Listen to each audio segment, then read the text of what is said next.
Okay, good morning. Magandang umaga. Eto na, Sunday, February 9. Eto ang bumungad sa atin. Hindi na siya masyadong nag-snow kagabi. Kasi ito, kagabi, nilinis ko eh. So, ayan na, ang snow.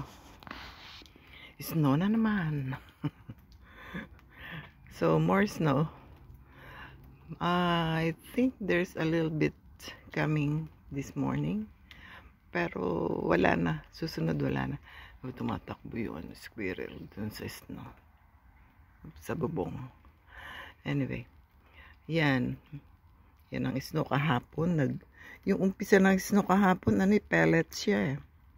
Malalaking snow. Pero naging rin, fine. Fine snow. So, ayan na. Mawawala din siguro yan. Kasi wala nang babagsak. Pero malamig naman. So mag-i-stay yan. I don't know. Ayan na siya. Marami ng snow. Pero hindi siya makapal. Hindi siya makapal. Yan lang siya. Yan sa ganyan lang kakapal. Ay nako, malamig na naman. Hanggang kailan kaya itong lamig na to? March.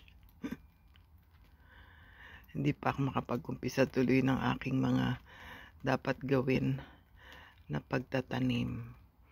I wanna see kung frozen yung aking lupa na gagamitin. Anyway, wala naman ako masyadong lupa. Yung ang pang seed starter ko, starting anong tawag doon? Yung lupa na sa seeding nag-uumpisa. Lalagay sa container para mag-umpisang musbong yung mga seeds na gagamitin ko. Meron ako nandoon sa storage sa aming basement. 2 bags. So, pwede na ako mag-umpisa actually ng pagsisid sa loob ng bahay. Let me see if I can do that. Anyway, so wala ka na namang magagawa kasi maginaw dito sa labas.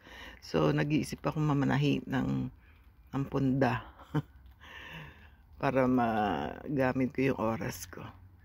And it's Sunday today. Close to lunchtime na naman. Magto-12 na. Ang temperature, -8.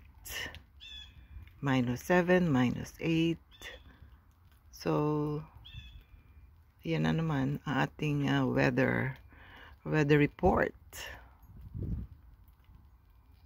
Para sa inyo, sa aking shout out sa kapatid ko na nasa Cavite.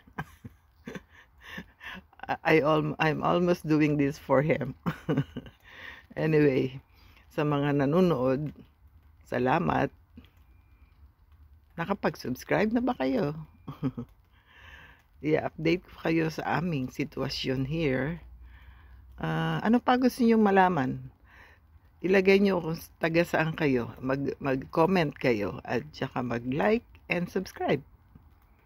Para ituloy-tuloy ko itong aking reporting ng weather dito sa amin at ano ang ginagawa namin. Mag-asawa lang dito sa bahay. Ang aming bahay ay retirement home na to. Yeah, kaya maliit lang yung bahay namin. Pero, medyo malaki yung aming lupa. Nakakapagtanim ako dun sa likod ng garahe. I cannot go there now because maraming snow. Okay. Hanggang dito na lamang at magre-report ulit tayo pag natunaw na tong snow. Okay, para makikita nyo diferensya ng nag-i-snow at hindi at walang snow. So, till then, see you next time. Pati kapitbahay wala. Walang mga ginagawa mga tao ngayon. Okay. Bye-bye na.